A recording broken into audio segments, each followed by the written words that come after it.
আসসালামু আলাইকুম। সহজ রান্নাঘরে আপনাদের সবাইকে স্বাগতম জানাই। আবারও নিয়ে এলাম নতুন আরেকটি রেসিপি নিয়ে। আজকে আমাদের রেসিপি হলো চিকেন ভুনা খিচুড়ি। খুবই মজাদার একটি রেসিপি। শীতের সকালে এই রেসিপিটা খুবই ভালো লাগে। শীত তো চলেই আসছে। দেখুন, আমরা চলে যাচ্ছি মূল প্রসেসে। দেখুন, এখানে আমি একটা মুরগি ভালো করে ধুয়ে পরিষ্কার করে পানি ঝরিয়ে নিয়েছি। এখন আমি দিয়ে দিব 1 চামচ লবণ, 1 চামচ হলুদ গুঁড়া, 1 চামচ জিরা গুঁড়া, 1 চামচ মরিচের গুঁড়া। সবগুলো উপকরণ একসাথে মিশিয়ে মেখে নিব। এর পাকে দিয়ে দিব এক চিলে লেবুর রস। ব্রয়লার মুরগির যে একটা আঁশটা গন্ধ থাকে, ওই গন্ধটা দূর করার জন্য ভালো করে মেখে রেস্টে রেখে দিব আধ ঘন্টার জন্য। একটি কড়াইতে তেল গরম করে নিয়েছি। এখানে একে আমি সবগুলো মুরগির মাংস দিয়ে ভালো করে ভেজে নেব। এক পিঠ হয়ে গিয়েছে, আমি এখন উল্টে দেব।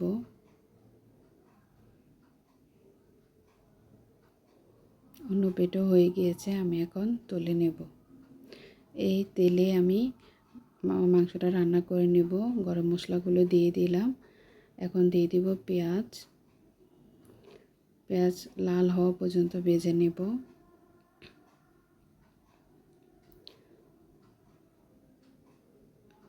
এখন অ্যাড করব টমেটো। তারপর দিয়ে দেব 2 চামচের মতো রসুন বাটা, 1 চামচ আদা বাটা। ভালো করে মিশিয়ে একটু কষিয়ে নেব। তারপর দিয়ে দেব হলুদ গুঁড়ো 1 চামচ, মরিচ গুঁড়ো 1 চামচ, জিরা 1 চামচ, গরম মশলা 1 চামচ।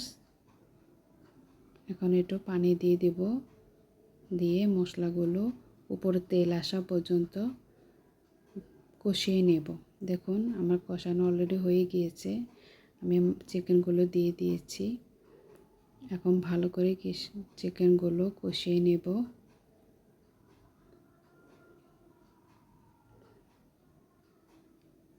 এখন আমি এখানে পানি অ্যাড করব, গরম পানি অবশ্যই। আবার একটু কষিয়ে নেব। অন্য পাশে আমি একটি পাতিল বসিয়ে দিয়েছি। এখানে আমি চালগুলো ভেজে নেব। এখন গরম মশলাগুলো দিয়ে দিয়েছি। তারপরে পেঁয়াজ দেব। ভালো করে লাল হওয়া পর্যন্ত ভেজে নেব।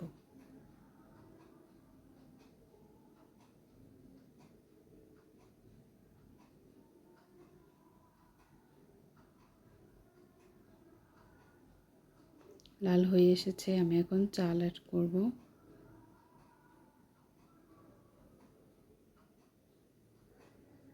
চাল দিয়ে দিয়েছি। এখন ভালো করে তেলের সাথে মিশিয়ে নেব।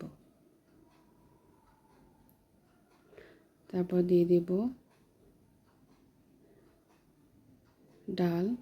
ডাল এবং চাল ভালো করে মিশিয়ে নেব এবং নাড়তে থাকব চালটা ভারী হওয়া পর্যন্ত। চালটা একটু ভাজা ভাজা হলে এখানে দিয়ে দেব আদা বাটা।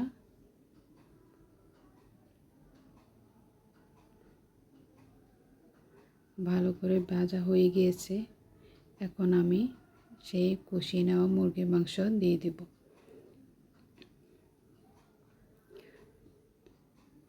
দুটো একসাথে মিশিয়ে নেব। তারপর দিয়ে দিব পানি। দেখুন, আমি এখানে আধা কেজি চাল নিয়েছি। তাতে আমি ডাবল পানি দিব, 1 কেজি পানি দেব। যতটুকু চাল নেবেন তার ডাবল দিবেন পানি।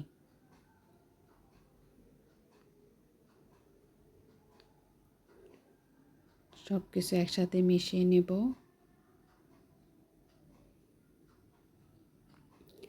লবণ অ্যাড করে দেব। তারপর ফ্লেভারের জন্য দিয়ে দেব 1 চামচ ঘি।